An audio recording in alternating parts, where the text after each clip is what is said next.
Canal da Gente, um amor de canal.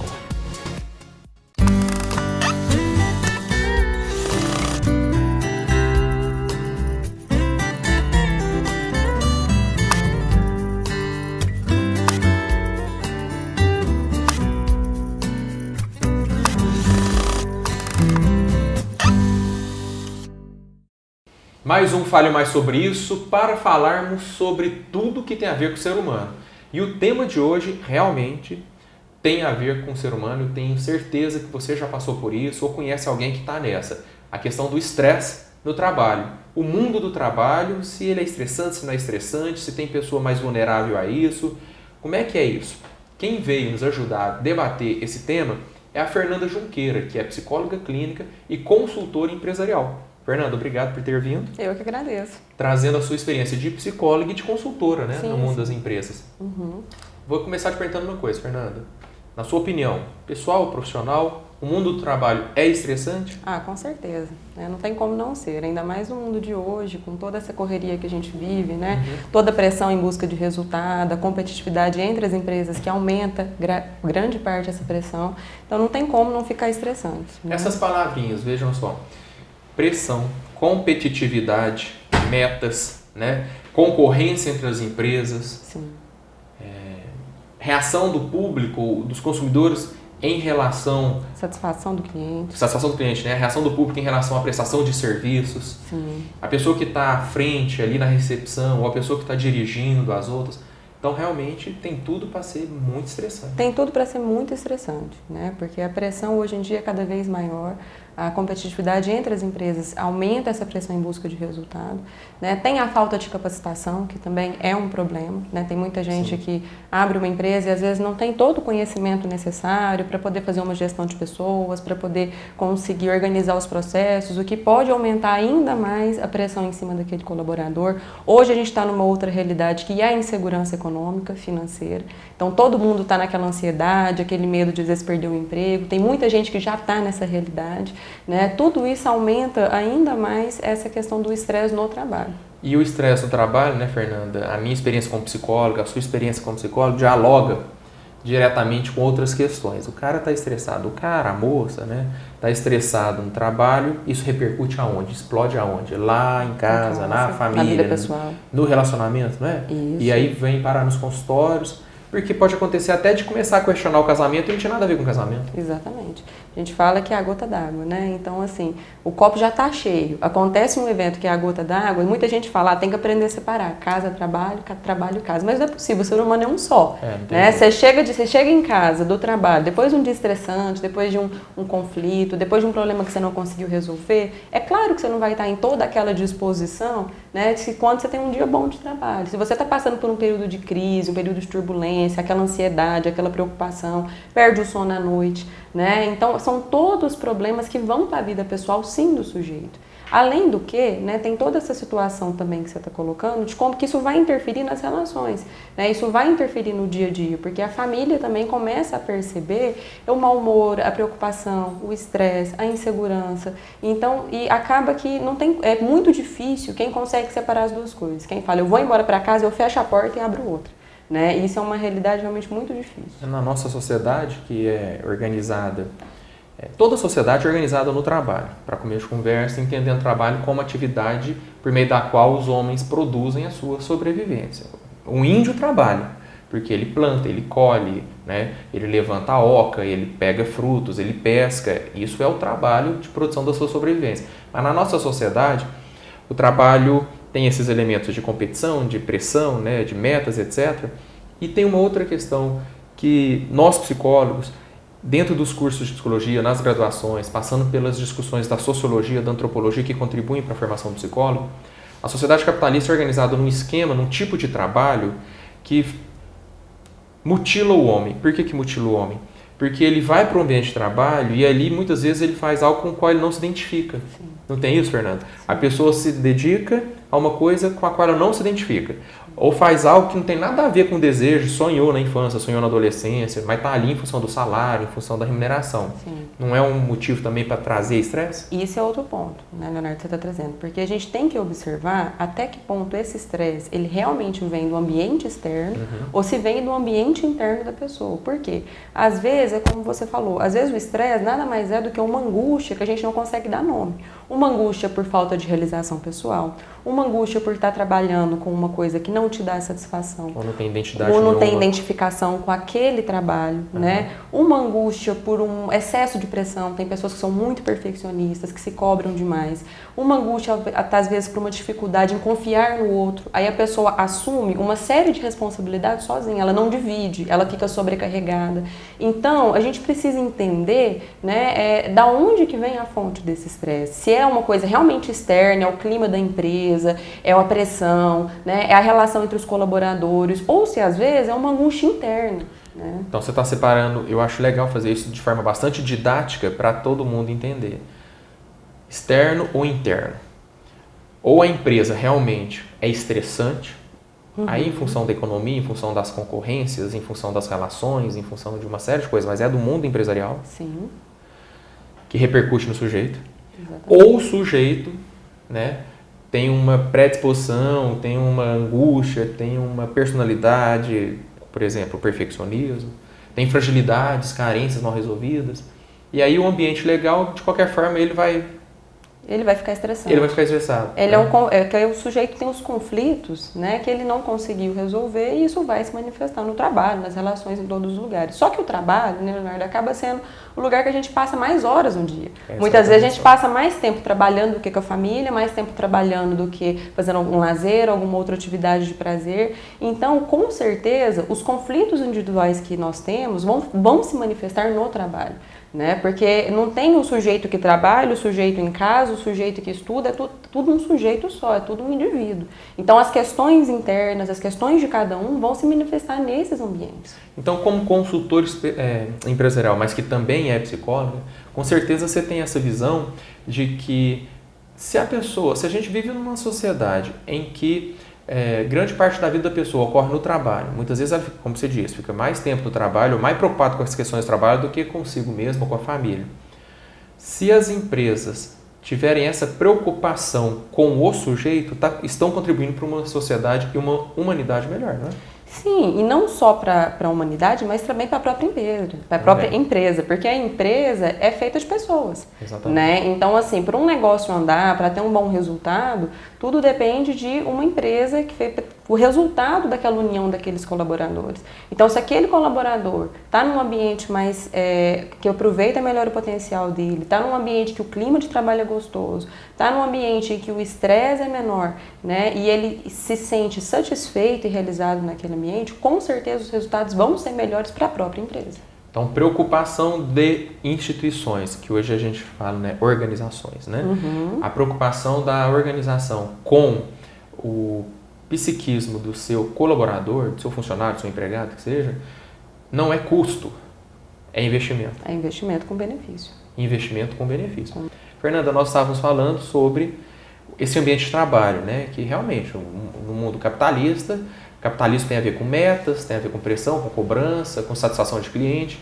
Às vezes a empresa é estressante e a pessoa se estressa. Ou às vezes a empresa não é estressante, mas a pessoa é vulnerável ou está com questões mal resolvidas e acaba se estressando. Né?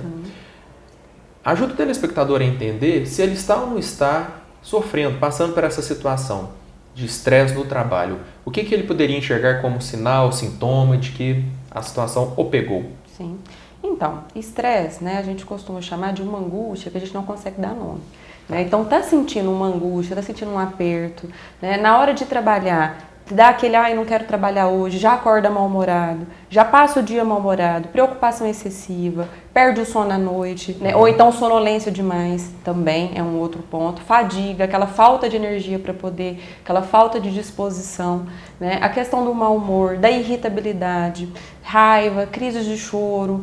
Ela está falando uma lista de possibilidades, sim, mas que eu acho muito interessante porque você começou com uma questão bastante sensível e subjetiva, a angústia, né? Angústia. Não quero ir, sofro em pensar em ir, domingo tá terminando, segunda tá chegando, dá uma já aversão acorda completa. falando, nossa, eu tenho que trabalhar, né? Nossa, agora Imagina uma vida, Fernanda, arrastada assim, anos, porque às vezes a pessoa não tem como romper ou não tem como modificar a situação, né? Sim.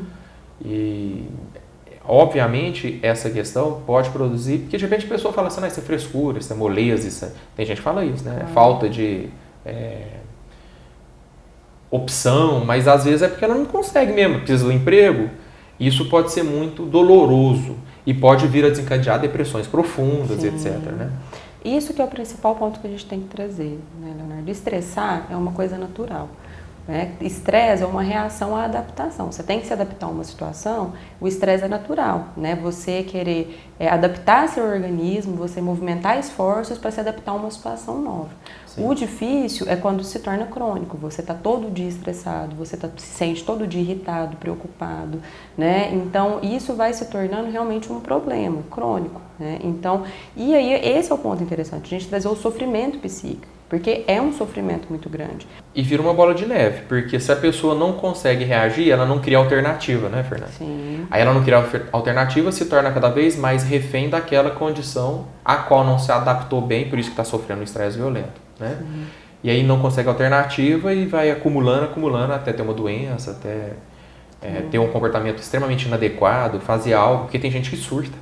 E é como você falou, isso pode evoluir, né? Pode evoluir para uma ansiedade generalizada, pode evoluir para uma depressão, né? Pode evoluir para uma síndrome do pânico. Já atendi pessoas em consultório que sente pânico em trabalhar. Na hora de trabalhar, o coração palpita, a mão transpira, acha que vai passar mal, acha que está morrendo. Porque aí são algumas reações bastante orgânicas, né? A gente começou na lista falando sobre angústia, sonolência, falando sobre desinteresse, falta de motivação, mas de repente é taquicardia, perda de sensação de que está sufocado, né, de asfixia. Da sensação que vai morrer a qualquer momento, né? Aquele pânico em pensar em ir trabalhar. Sim. Então, é uma realidade muito comum que a gente vê na clínica. Pessoas que têm crise de pânico ao ir trabalhar, que às vezes é uma evolução daquele próprio estresse. Né? Outra possibilidade que nós já vimos, a literatura já tratou, e até tem filmagens, às vezes são objeto de reportagens nas televisões, que às vezes a pessoa reage não dessa forma, como a gente está colocando na lista, mas boicotando o próprio serviço, né? Danificando o próprio produto, né? Se está na preparação de alimento, contaminando o alimento que vai ser servido a outra pessoa, raiva do cliente. Sim. Não é também, Fernanda? Outra possibilidade? Raiva, descontar no cliente o que ela não está conseguindo lidar. E o prejuízo que isso é para a empresa, né? Para a imagem, para a empresa e até para o próprio colaborador.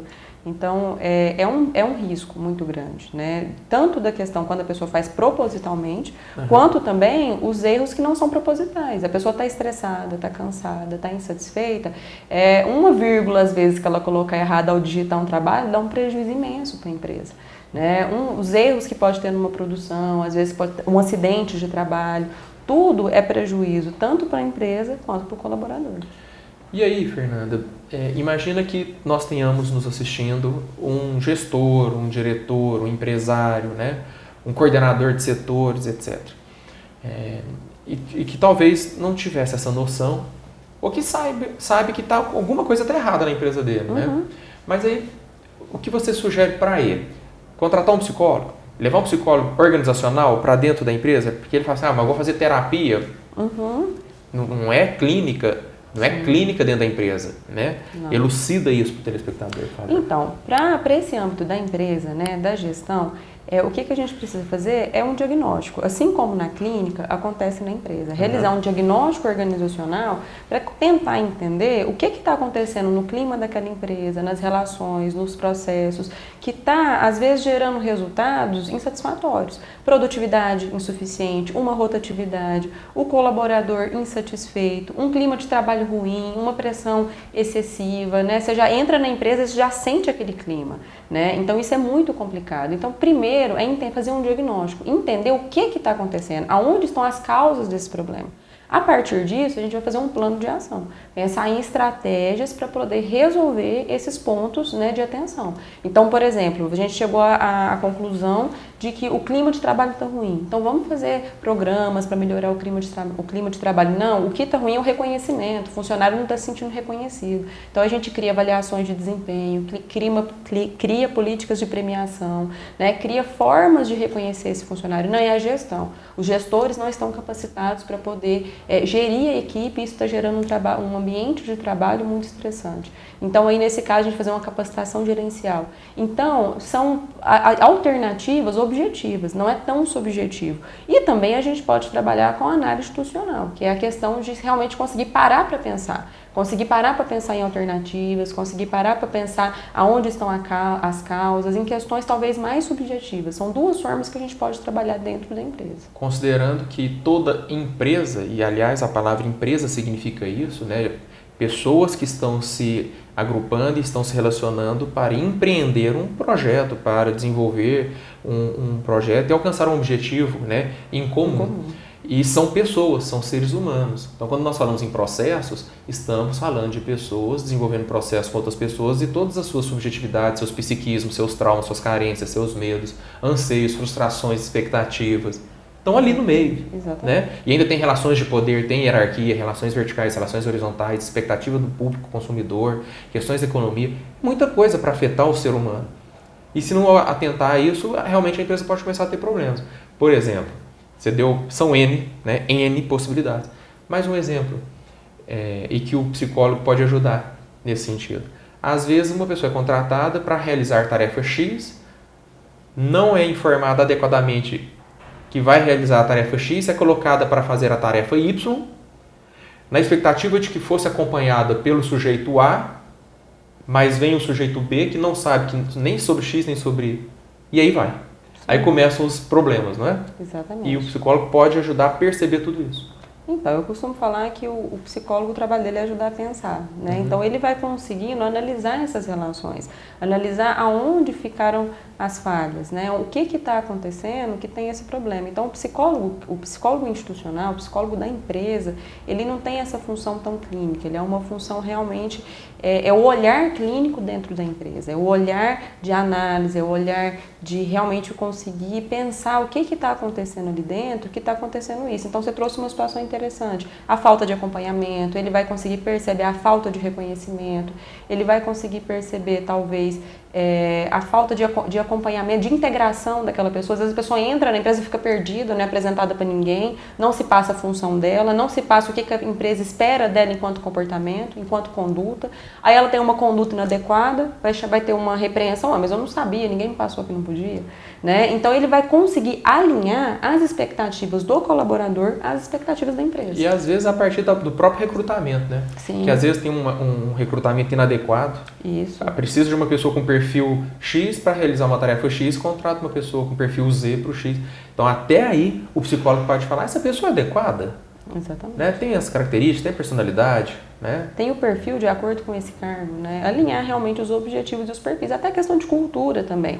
Perceber, né? Aquela pessoa vai adequar a cultura dessa organização, né? Às vezes é uma pessoa que tem uma ambição muito grande, uma perspectiva de crescimento, numa empresa pequena, né? Que não tem tantas possibilidades de crescimento, vai adequar aquela cultura? Ou uma pessoa muito expansiva, às vezes sem tanto limite, numa empresa muito rígida, como é que vai funcionar? Então, para a seleção é um ponto muito importante, né? A questão de conseguir perceber o perfil da empresa e o perfil do colaborador. E tudo isso porque para evitar que a pessoa se estresse dentro do ambiente, né, empresarial, organizacional e tenha repercussões negativas na sua vida.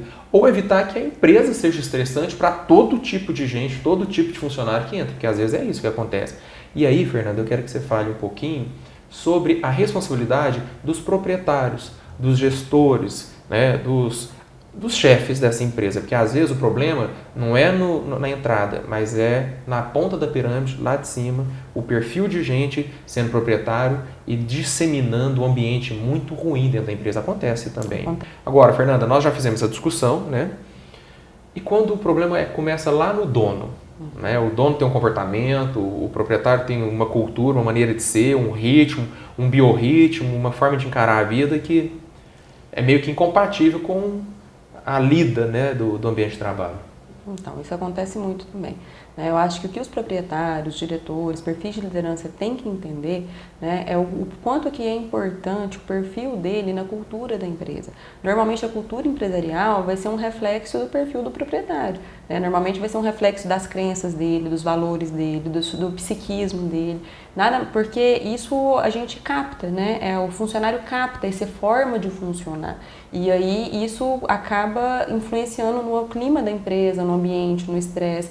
Então, nesse ponto, o perfil do líder, o perfil do gestor, do diretor é extremamente importante. Se ele reconhece ou não, se ele motiva ou não, como ele faz gestão de pessoas, se ele está ali próximo do funcionário, se a pressão é muita, né? São vários fatores que vêm da questão do perfil do diretor, do dono, do proprietário da empresa. Se ele dá feedback adequado, se ele promove acompanhamentos, treinamentos, atualizações, ou se ele cobra atualização sem proporcionar processos de atualização, né? Exatamente. Se ele remunera de acordo com o que ele espera, que às vezes ele quer um profissional multivalente, polivalente, eclético, multifuncional, versátil, mas quer remunerar. É o que eu brinco, né? Quer comprar picanha com preço de carne de segunda, né? É complicado. Tem que levar isso em consideração. Também são seres humanos lidando com seres humanos. Agora, Fernanda, às vezes o proprietário, o diretor, enfim, tem dois medos. Será que a psicologia está suficientemente desenvolvida para lidar com questões do mundo empresarial? Porque o senso comum entende que psicologia é para consultório. A pessoa que está com angústia vai para o consultório. A pessoa que está com problema no casamento vai para o consultório. Né? Mas e você está aqui para provar isso, que a psicologia organizacional, institucional, já avançaram em vários conhecimentos. Exatamente. Desse mundo empresarial, aliando conhecimentos da psicologia individual ao organizacional. Isso. E por outro lado, às vezes o proprietário tem medo, mas vai ter que parar a empresa? Vai ter que parar a produção para poder fazer um diagnóstico, conversar com os colaboradores? Como é que é isso? Então, esse medo é muito comum, né? De, às vezes, eu vou parar minha empresa para poder fazer um trabalho. Não é exatamente assim, né? A empresa não para, a gente sabe que não tem como parar. Nós temos que andar junto com a empresa, né? Então, muitas coisas a gente fazer fora do horário de trabalho, talvez, né? Vai ter um escalonamento, fazer uma pesquisa de clima. Vamos parar um dia na semana e cada funcionário vai parar 10 minutinhos para conversar com o psicólogo. Então, é toda uma programação, existe um planejamento. A empresa não para fazer esse trabalho. Até porque, né, o psicólogo ele vai analisar exatamente as relações em movimento. Se a empresa para, não tem análise. Não vê nada. Né? Não vê nada. Então, a gente precisa caminhar junto com a empresa. Né? É um processo que a gente vai caminhando. Conseguiu tal objetivo, agora qual que é o próximo? Então, realmente é um andar junto. O psicólogo ele vai colaborar e auxiliar nesses caminhos, né? em ajudar a descobrir os caminhos e em caminhar, né, junto com ele. Veja bem, andar junto, que pressupõe planejamento. Né? Não precisa resolver todos os problemas ou avaliar tudo profundamente de uma vez só. Pode ir por etapas, pode ir por partes, pode ir planejando mês a mês, setores da empresa. E esse é um ponto importante que o empresário também precisa reconhecer. Se a empresa tem 20 anos funcionando de uma forma, não adianta achar que em um mês a gente vai conseguir resolver todos os problemas. A gente vai ter que estabelecer prioridades, ver o que é mais importante para iniciar o trabalho, pensar que tudo é um processo, o processo de mudança não é fácil, a gente leva um tempo até conseguir mudar uma cultura, mudar até a forma de pensar dos colaboradores. Então, precisa realmente de investimento, mas não só do investimento financeiro, mas do investimento psíquico, do investimento de querer realmente uma mudança, de estar disposto, de ter paciência, porque não é fácil. Mudança para qualquer um não é fácil. Nem no âmbito individual, na clínica, a gente não tem resultados estralando nos dedos, nem na empresa. A gente tem que traçar prioridades, fazer um planejamento e ir trabalhando em cima desses pontos. Sabendo que, em sendo investimento, isso depois vai ser colhido na forma de retornos. Exatamente. Retornos, mercadológicos, retornos profissionais, retornos financeiros, retornos pessoais, porque o próprio proprietário vai se sentir mais satisfeito, mais realizado, né, em meio ao grupo. Isso mesmo. Né? É isso que a gente precisa pensar, que tem retorno. Agora uma coisa, finalizando o programa, Fernando. Pode ser que ele contrate um profissional, um psicólogo organizacional, um psicólogo institucional, um consultor empresarial com formação em psicologia, como a Fernanda, por exemplo, para estar dentro da empresa fazendo parte do quadro, porque tem psicólogos que estão dentro do recurso humano, talentos humanos, da empresa. Exatamente. Faz parte. O psicólogo é também colaborador efetivo. Isso. Ou se não, ele vem apenas pontualmente prestar essa consultoria. Isso, tem as duas formas de Tem as trabalho, duas formas. Leonardo. Legal. Isso é importante, porque o psicólogo dentro da empresa ele vai atuar diretamente nos processos. Isso. Já o psicólogo consultor ele vai trabalhar com projetos. Ok. Né? Então são pontos chaves que a gente vai trabalhando a pedido de um planejamento. E se você quiser mais informações sobre isso, a Fernanda, como te acha, Fernanda? Então, pode ligar no meu telefone diretamente, 9935-1007, e tem meu site também, www.fernandajunqueira.com.br. fernandajunqueira.com.br. Fernanda, obrigado por Eu que ter agradeço. trazido tantas informações para os telespectadores. Eu que agradeço. Tenho certeza que algum empresário falou assim, mas é verdade, lá na minha empresa eu acho que eu vou fazer isso. E eu acho que é importante também trazer a questão do colaborador, né? Que também tem um colaborador que sofre dentro da empresa e ele precisa também pensar, talvez, nesse outro raciocínio, de como que eu posso sofrer menos, né? Será que eu preciso de ajuda? Será que eu estou me cobrando demais? Sim. É um outro ponto importante. Vai no psicólogo da sua empresa, ou se não procura um psicólogo Exatamente. fora da empresa. Ou ainda conversa com o gestor, com o proprietário, com o colaborador, com o diretor, né? Vamos trazer um psicólogo aqui na empresa? Assiste esse programa, faça isso. Gostou do programa? Compartilha o link do canal da gente, vai no Facebook do canal da gente, vai no Facebook do Fale Mais Sobre Isso, no YouTube do Fale Mais Sobre Isso. Leve essas informações às pessoas. De repente chega num colaborador ou um diretor que vai falar, é verdade, um psicólogo vai ajudar a gente a voar, né?